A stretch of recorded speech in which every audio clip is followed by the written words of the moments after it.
Hello दोस्तों, मैं भवेश कुमार झा आप सभी को आज बताऊंगा।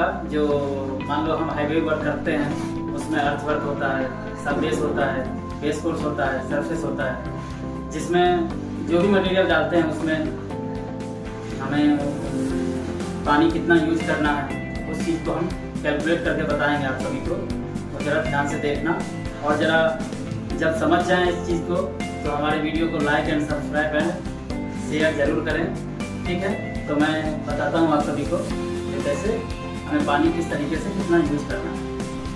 तो सबसे पहले आप समझो कि हमारा ये रोड मैप है, ठीक है। इसकी लेंथ हमारा 400 मीटर है, ठीक। विड्थ हमारा 6.02 मीटर है एंड विड्थ डेप्थ हमारा 200 mm है पर मीटर में लिखे हैं, ठीक। अब हमें इस चीज रोड मैप का सबसे पहले हमको वॉल्यूम चाहिए। वॉल्यूम के लिए एलबीडी फॉर्मूला अप्लाई करते हैं। एलबीडी में 400 इंटू 6.02 इंटू 0.200। अब इसे कैलकुलेट करो। कैलकुलेट करने के बाद आएगा आपका 481.16 MQ, ठीक। एक तरफ हमारा वॉल्यूम निकल आया। वॉल्यूम निकलने के बाद उसके बाद वॉल्यूम हो गया। उसके बाद अपना जैसे कि लैब डेंसिटी रहेगा, एक जो भी मटेरियल यूज करेंगे उसका डेंसिटी निकलेगा, लैब डेंसिटी मिलेगा। तो डेंसिटी निकल जो मान लो 1.980 ग्राम पर सीसी है, ठीक है। अब ये ग्राम पर सीसी है। ग्राम पर सीसी में हमको ये डेंसिटी नहीं चाहिए। ग्राम पर सीसी में ये डेंसिटी नहीं चाहिए, हमको चाहिए केजी पर एमक्यू में। केजी पर एमक्यू में चाहिए तो 1.980 इंटू 100 हो गया L, 100 हो गया B, 100 हो गया D डिवाइडेड बाय 1000। इसको सब कुछ करने के बाद हमको 1980 केजी पर एमक्यू में हमको डेंसिटी मिल गया, ओके। अब इसके बाद देखो डेंसिटी मिल गया, वॉल्यूम मिल गया। अब हमें निकालना है वेट ऑफ मान लो सोयल हो गया। सोयल अर्थवर्क के लिए कर रहे हैं तो सोयल हो गया। तो weight of soil equal to volume into density, ठीक। वॉल्यूम हो गया अपना 481.16 इंटू 1980, ठीक। तो हमारा वेट ऑफ सोयल कितना आ जाएगा 953568 केजी में आएगा, ठीक। यहाँ तक समझ गए? यहाँ तक कोई डाउट है? नहीं। आगे का देखो। अभी हमें मान लो ये वेट मिल गया। अब हमें रिक्वायर्ड मॉइस्चर चाहिए। मॉइस्चर तो मान लो रिक्वायर्ड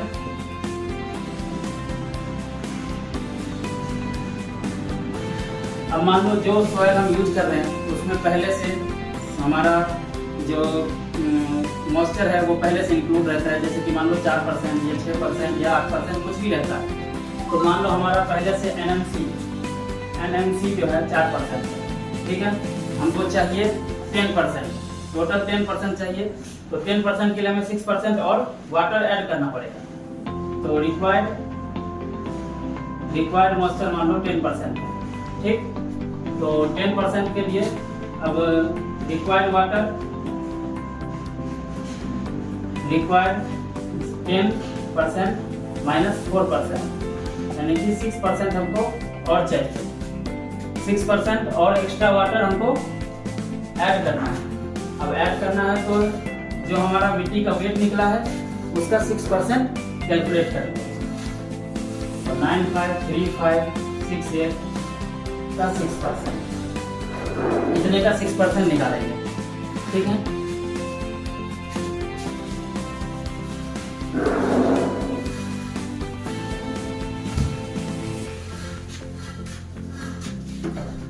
इतने का 6% निकालेंगे तो 5721 4 kg केजी लिखो या फिर केजी और लीटर दोनों में लिख सकते हैं। मतलब इतना पानी हमको 400 मीटर रोड बनाने में इतना पानी हमको लगेगा, ठीक है, इतना पानी हमको लगेगा। एक रिक्वायर्ड वाटर हो गया। अब मान लो जैसे कि तुम वाटर तो ऐड किए 6% वाटर ऐड करने के बाद जब हम लेइंग करते हैं, जब हम ग्रेडर यूज करते हैं, ग्रेडर से फैलाते हैं या फिर रोलिंग करते हैं, तो उस टाइम में कुछ मॉइस्चर जो है वो डिक्रीज होता है। मान लो उस टाइम में सनलाइट रहता है, हमारा कितना परसेंट वाटर कम हो जाएगा, तो उस चीज़ को भी इसमें दिखाना, कितना परसेंट आपका वाटर कम हो जाता है। मान लो हमारा जो 10% वाटर जो है, मान लो एज पर ट्रायल है, हम ये नहीं कह सकते हैं कि 10%, 5%, 8%। मान लो आप ट्रायल करोगे, 1-2 बेड आप रेडी करोगे, तो आपका पता चलेगा कि कितना परसेंट हमारा वाटर इवोपोरेट होता है। तो ऐड 10% वाटर इवोपोरेट,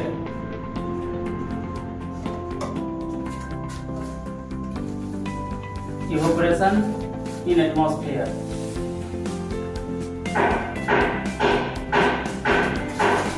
ठीक है, तो हमारा 10% वाटर इवोपोरेट हो जाता है वातावरण। तो हमको जो पहले से मिला हुआ है उसका 10% निकालना पड़ेगा इंटू 10%। तो मान लो इसका 10% हो जाएगा